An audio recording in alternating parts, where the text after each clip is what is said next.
Hey guys, I'm Rachel Castile and welcome to Typology Corner. Today I'm going to continue the cognitive function series and specifically talk about extroverted intuition. It's also called NE as like an abbreviated version. This function is a gathering function and also an observer function, so it's just about taking in information. This, like extroverted sensing, has a novelty seeking characteristic about it of taking in new information.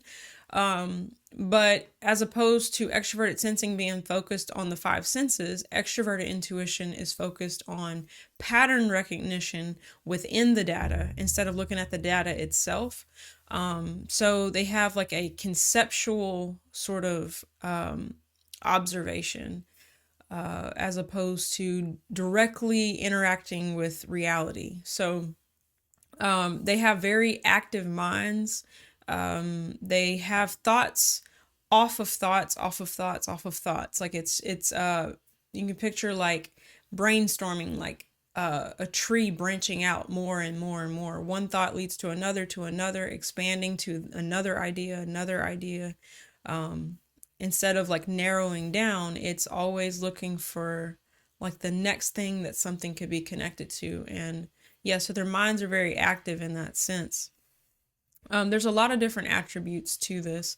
I've taken some notes just to kind of pull out some key points about it, but extroverted intuition feels responsible to see the different patterns in the world and gets frustrated with having to go back to routines and old, boring details. So, yeah, again, this being a gathering function, it has like its own arsenal of like known details, memory, routines, and stuff like that. But their thirst for like the new experience of like a new idea, something that they hadn't thought about, makes them look away from their known information primarily. And yeah, they're seeking mental stimulation in this sort of way. So they're like idea generators constantly. Something that I feel really encapsulates it well is just thinking of extroverted intuition as making guesses, predictions, and simulations.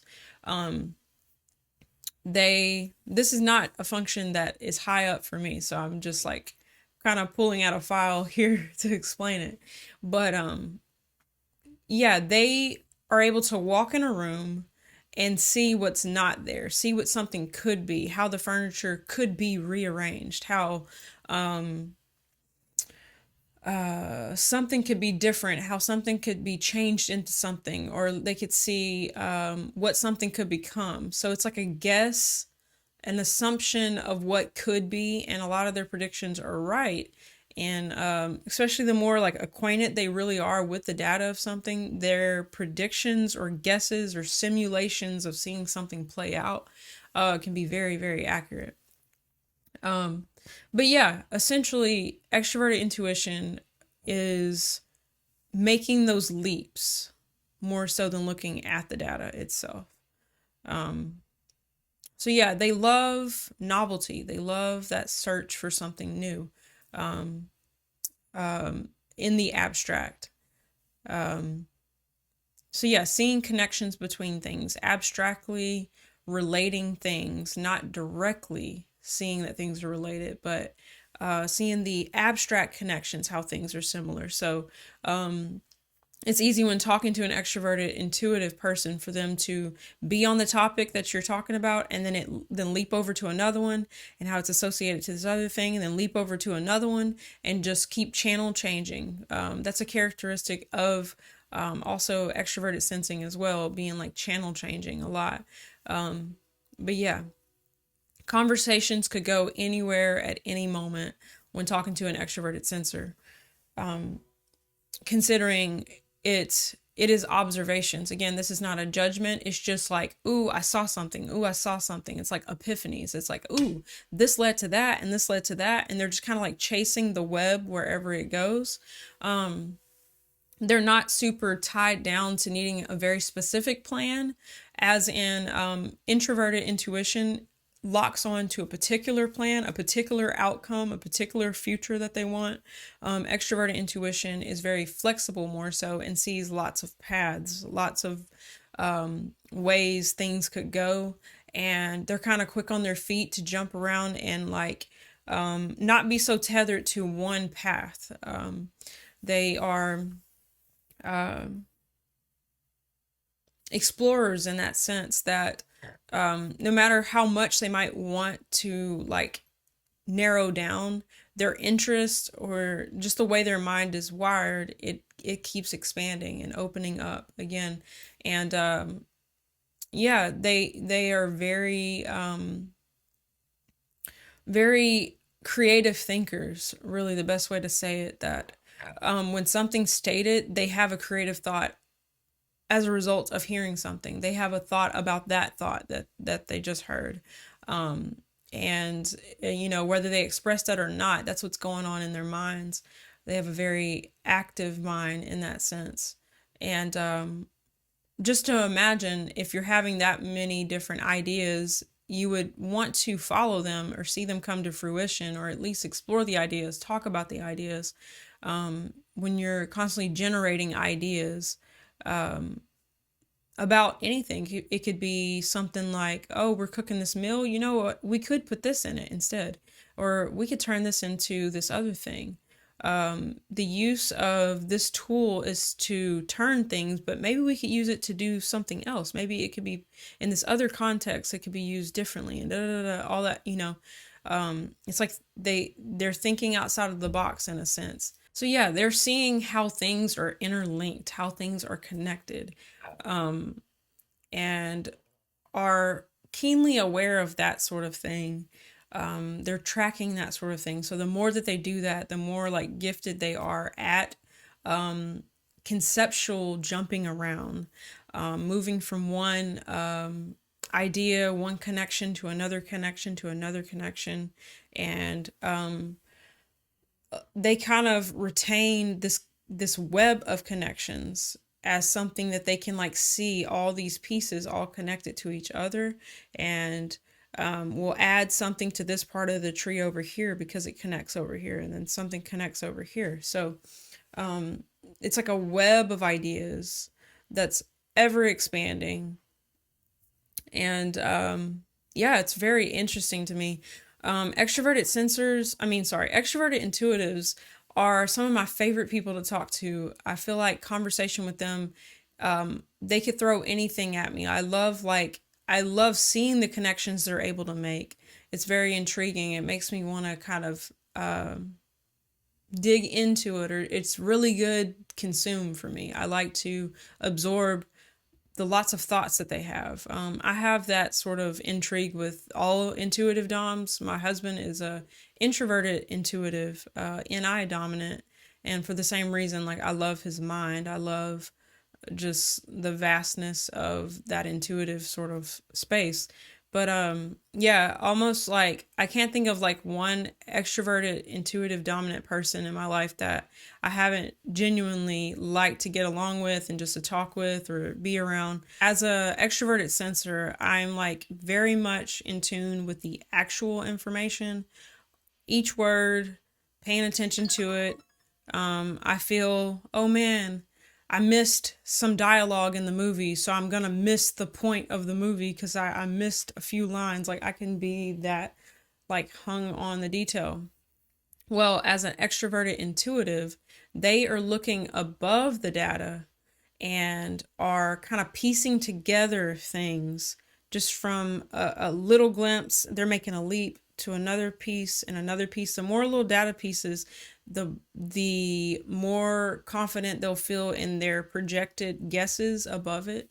So they're experiencing what I'm experiencing, the dialogue of the movie, but the mental energy is in a totally different place. They are preoccupied with the guesses being made around the data, and the data is kind of informing their guesses, but their fixation is on the simulations that they're running in their mind. And yeah, as they get more data, it'll adjust the simulation, but as an emphasis, as opposed to me. I am like fixated on the data. I'll listen to the data over and over, 10 times, and then I'll start to be able to like feel okay with like guessing with it. But I feel so immersed in like, I need the actual, give me reality. I need to process things as they are. I don't want to take that step and just guess immediately. I will do it, but like I don't feel confident about it at all. And for an extroverted intuitive, they've been used to guessing and being right with their guesses, like that web, just to think like every data piece is informing the web, and they're adjusting the web like the tree of all these connections and patterns and stuff. So yeah, this function is oriented outward, and as it being like not a judging function, it's just like the type of information they are recognizing first. Like, I see patterns, I might be wrong, but that's what it's all about. It's all about the simulation, it's all about the predictions, it's all about the guessing, the assumption of things, what things could be. It's, yeah, being aware of what could be constantly. This could be going on, this could be happening. More data will change it, but they're in the could be for the most part. So yeah, that's just something to think about. This is not a judgment, it's a perception. So it's an observer function. It's a certain type of incoming information. So yeah, these types are receiving creative ideas. They're receiving behind the scenes. They're receiving what things could be. They're receiving what things could mean. And yeah, they're not that attached to it. It being outwardly focused is different than like someone who has introverted intuition. So their intuitions are very personal to them. Yes, I would say these intuitions mean something to the extroverted intuitive, but they're like passing. They're coming in abundance all of the time. This being the primary state of being that they're in all of the time, they're not as tethered to them as someone with introverted intuition. They've been narrowing down on these very specific concepts and refining them and refining them and refining them. But extroverted intuition is just taking in concepts, ideas, recognizing patterns in everything all of the time. So it's like a ever moving, ever changing, and the newest idea is the most intriguing to them. The newest thing that they hadn't thought about, hadn't seen, is the one that they want to chase after because it's gathering. It has a need for gathering instead of organizing. So yeah, types that have extroverted intuition also have introverted sensing on a polar, on an axis with it. And the introverted sensing is kind of about routine and memory and things like that, tradition, or routines and habits and stuff like that. So an extroverted intuitive, that is not the space that they're in most times, but they can have swings of going kind of all in on that because they notice they haven't been paying attention to their routines or their body and taking care of those like life routines, you know. So there can be a swing between the two of being so far in the conceptual land and realize how like disconnected they've been from their body or from taking care of regular processes like that, and can go all in on like covering their bases in that area because, you know, living way up in their head and in this conceptual sort of place of ideas. The other one is kind of left uncared for, or not as, you know, they're not in tune with it as much. It's very much there. It's just like, you know, dominant functions can be somewhat of like, I say addictions in a sense of like, you're more addicted to choosing it over the other. It's more intriguing. It's more the mental state that you're in most of the time. The other one can go unnoticed. But yeah, so that's an aspect of extroverted intuitives. Yeah, so the novelty seeking, the gathering, makes them not be so much on the organizing side, or they have to put conscious attention into balancing that some. But yeah, extroverted intuitives, I really like them a lot. Some of my favorite people are extroverted intuitives, and it's just something about their minds that is very intriguing. It's like they're amazing conversationalists because, man, they're always introducing something. They're thinking about stuff in a way that I wouldn't have originally thought about it. And I'm like, hey, that's really cool. So I feel like they bring a lot of interesting thoughts into my life, and that's one thing I really appreciate about them. They have a witty sense of humor. They have, just to think about seeing connections with all kinds of stuff, they can be very witty, very creative jokers, and just their sense of humor can be kind of wacky and kind of off the wall, or like, where did that come from? It comes from the way they're wired, you know? And they have an awesome quirkiness about them that is really intriguing. So, what else can I say about extroverted intuitives? Let's see here. This is an interesting point I heard in another video about like depression in a sense. So extroverted intuitives are having all of these thoughts. They're having innovative thoughts, seeing ways to do things differently, and they can be in a depressive state if they're not sharing these thoughts. If they're, suppressing this being their most dominant space, and them not having an outlet or not feeling like they can express themselves in this way, that can be kind of depressing for them. And yeah, so as an extroverted intuitive, embrace what you are, embrace your creativity, embrace your quirkiness, embrace your own ways of seeing things. You're always going to be generating ideas on how to change things. You're not gonna be all that satisfied with just the status quo of something, and that is just something you need to embrace about who you are as a person. And people working with the extroverted and intuitive know that it's just perceptions. It's not always judgments. But them being a dominant people who lead with this function, they're an extrovert. They're external processors that receive them and create a space for them to be able to express these like ideas and concepts and thoughts freely, knowing that they're somewhat passing. It's like, oh, here's another idea, here's another idea, here's another idea. It's just they need to be able to express those things, and yeah, be valued for what they bring to community, to our lives. So yeah, I just to speak on that is, I would say, it's healthy for them to be able to express what is dominant for them.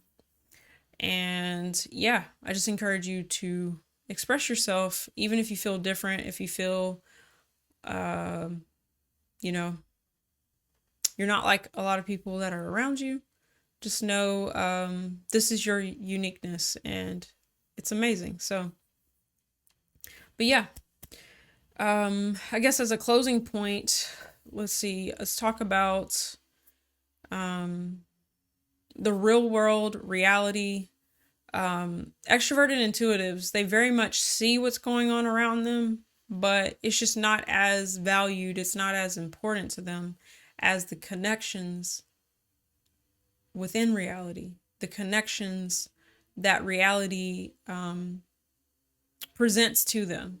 So yeah, this is a good quote that I also heard out of a video I was watching, just getting a better picture of listening to actual extroverted intuitives talk about their own life, their own process. So one girl said, sometimes we reinvent the wheel for the sake of creating something new.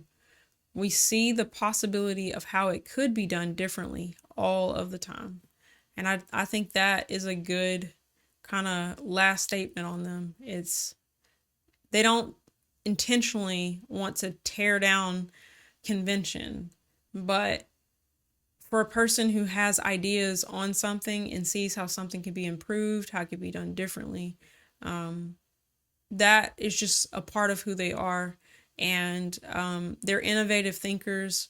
You can credit extroverted intuitives probably for so much of what we now experience because someone thought outside of the box and expanded it and gave us new ideas, new ways of seeing things, new possibilities. And that's what they're amazing for, is constantly generating the new, generating another way to see things. And yeah, we have them to thank for that. So I think this is a good overview on extroverted intuition. And I will continue on with the other functions, the other observer functions.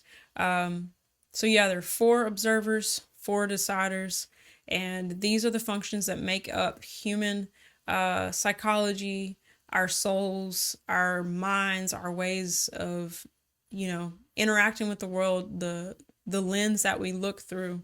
And yeah, it's amazing seeing all the different giftings. And yeah, so if you got value out of this, give me a thumbs up.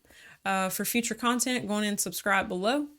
And yeah, I'll see you on the next one. Take care.